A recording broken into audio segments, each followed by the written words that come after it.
ഇന്നത്തെ പ്രഭാത ധ്യാനത്തിനായി 50-ാം സങ്കീർത്തനം 12-ാം വാക്യം. എനിക്ക് വിശന്നാൽ ഞാൻ നിന്നോട് പറയുകയില്ല, ഭൂലോകവും അതിൻ്റെ നിറവും എൻ്റേതത്രേ. ദൈവം തൻ്റെ ജനത്തോട് ഒരു പ്രധാന സത്യം ഓർമ്മിപ്പിക്കുന്നു. യാഗങ്ങളും ബലികളും അർപ്പിക്കുന്നതിലൂടെ തങ്ങൾ ദൈവത്തെ പ്രസാദിപ്പിക്കുന്നു, ദൈവത്തിന് എന്തെങ്കിലും നൽകുന്നു എന്ന് ചിലർ കരുതുന്നു. എന്നാൽ ദൈവം പറയുന്നു, ലോകവും അതിലുള്ള എല്ലാം എൻ്റേതാണ്. ദൈവം സ്വയം പര്യാപ്തനാണ്.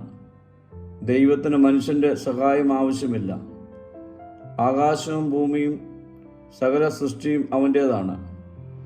നാം നൽകുന്ന ഒന്നും ദൈവത്തെ സമ്പന്നനാക്കുന്നില്ല.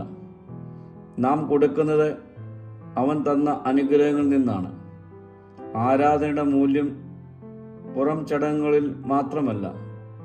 ദൈവം വെറും ആചാരങ്ങളെയോ പുറം കാഴ്ചകളെയോ അന്വേഷിക്കുന്നവനുമല്ല. അവൻ അന്വേഷിക്കുന്നത് ആത്മാർത്ഥമായ സ്നേഹവും വിശ്വാസവും അനുസരണവുമാണ്. ഹൃദയമില്ലാത്ത യാഗം ദൈവത്തെ പ്രസാദിപ്പിക്കുന്നില്ല. നമ്മിലുള്ള ജീവിതമാണ് യഥാർത്ഥ ബലി. പ്രിയമുള്ളവരെ, സന്ദേശവും നന്ദിയും സ്തുതിയും ദൈവത്തോടുള്ള വിശ്വസ്തതയും പ്രധാനമുള്ളതാണ്. ദൈവം നമ്മുടെ സമ്പത്ത് നോക്കുന്നതിന് മുൻപ് നമ്മുടെ ഹൃദയം നോക്കുന്നു. ലോകത്തിൻ്റെ ഉടമയായ ദൈവത്തെ വസ്തുക്കളാൽ പ്രസാദിപ്പിക്കുവാൻ ശ്രമിക്കാതെ വിശ്വാസത്താലും സ്നേഹത്താലും അനുസരണത്താലും ദൈവത്തെ പ്രസാദിപ്പിക്കുന്നവരായി ഈ നാളുകളിൽ നമുക്ക് രൂപപ്പെടാം. പ്രാർത്ഥിക്കാം. കർത്താവേ, ഞങ്ങളുടെ ജീവിതത്തിലൂടെ നിന്നെ പ്രസാദിപ്പിക്കുവാനുള്ള കൃപ ഞങ്ങൾക്ക് നൽകണമേ.